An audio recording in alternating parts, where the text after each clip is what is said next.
Lisa, a young working woman, recently moved to a new city for her job.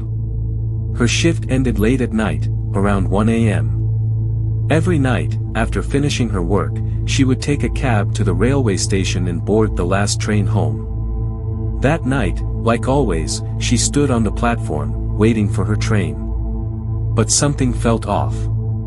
The station, usually quiet at this hour, felt eerily silent, too silent. The LED display board flickered, but instead of showing train schedules, strange symbols kept appearing and vanishing. A sudden cold breeze made her shiver. Then, all the platform lights flickered and went out. Tonight, the train had barely any passengers. Lisa boarded, found an empty seat, and put on her headphones, hoping to drown out the unsettling feeling creeping over her. The exhaustion from her long shift made her eyelids heavy, and soon, she drifted off to sleep. A sharp whisper woke her up. At first, she thought she imagined it. Then it came again. Lisa. Startled, she sat up and removed her headphones. The train was eerily quiet. Looking around, she noticed something terrifying. The other passengers, those who had boarded with her, were now gone. A chill ran down her spine. She took out her phone and quickly dialed her mother. "Mom, the train feels strange. There's no one here except me." Her mother's voice was calm but worried. "Lisa, are you sure? Maybe they moved to another coach." "No, Mom, even their luggage is gone. It's like they were never here." She glanced out the window. The darkness outside seemed thicker than usual, as if the train was moving through a void. "Where are you now?" her mother asked. Lisa checked the GPS on her phone, but there was no location. Just blank space. Her heart pounded. "Mom, my GPS isn't tracking my location. It's just empty." Her mother's voice wavered. "Listen, as soon as the train stops, get off.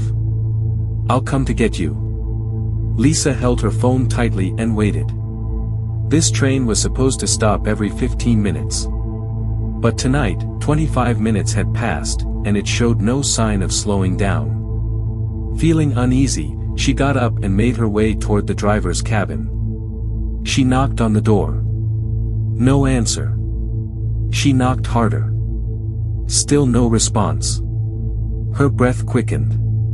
She turned back to return to her seat when she suddenly noticed something horrifying. A man was sitting in her seat. She was sure he hadn't been there before. His head was tilted downward, his face hidden by shadows. His clothes looked tattered and covered in grime. Lisa swallowed hard. "Excuse me, who are you?" she asked hesitantly. No response. The man slowly lifted his head, and she felt her blood run cold. His face was half decayed, his eyes hollow and black. A wicked grin spread across his face. Lisa screamed and ran toward another coach, her hands trembling as she dialed her mother again. "Mom, there's someone here, he's not human." Before her mother could respond, her call dropped. Panic surged through her. She checked her phone, there was no network. Then, the train jerked violently, throwing her off balance. It was finally stopping. Lisa ran to the doors, desperate to escape. The train came to a halt at a completely deserted station. She looked outside. There were no lights, no signs, no people. Just an eerie fog covering the platform. Her mother's voice rang in her head, "As soon as the train stops, get off." But should she? Was it safer outside? Just then, she heard slow, shuffling footsteps behind her. She turned around. The decayed man was now standing right behind her, his head tilted unnaturally to the side, staring at her with lifeless eyes. He whispered something. Lisa's blood froze. Her own voice echoed back at her. "As soon as the train stops, get off." It was him. He had repeated her mother's words, in her own voice. Terror consumed her. She bolted out of the train and onto the deserted platform. As soon as she stepped off, the train disappeared. It vanished into thin air. Her heart pounded as she looked around. The platform stretched into the darkness endlessly. Then, she saw it. A rusted signboard covered in vines. She moved closer, brushing the leaves aside to read the name of the station. Her breath hitched. It read, "Death's Crossing." Her hands shook as she reached for her phone. She dialed her mother again. This time, the call connected. "Mom.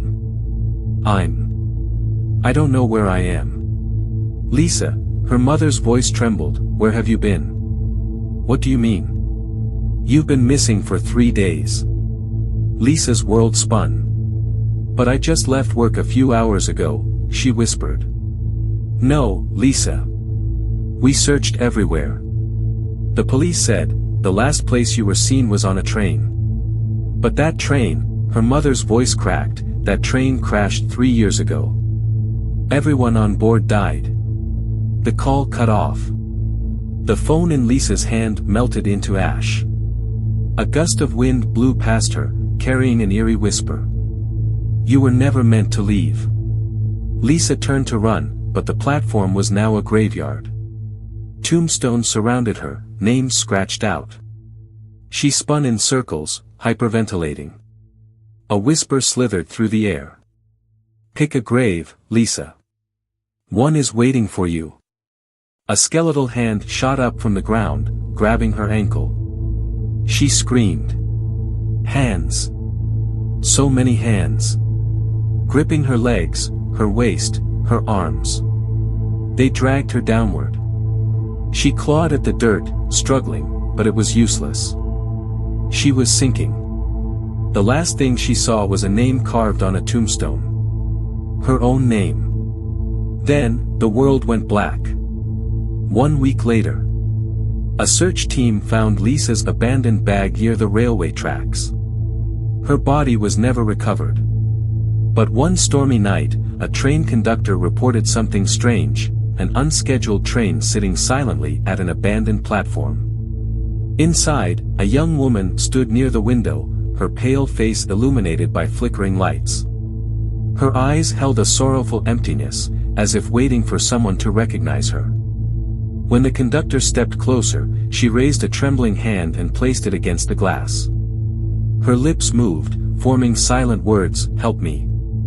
Then, the train doors creaked open. And before he could react, the train vanished into the night. Since that night, whispers have spread among late-night travelers. They say if you ever see the ghostly train of death's crossing, don't board. Because once you step inside, you may never return.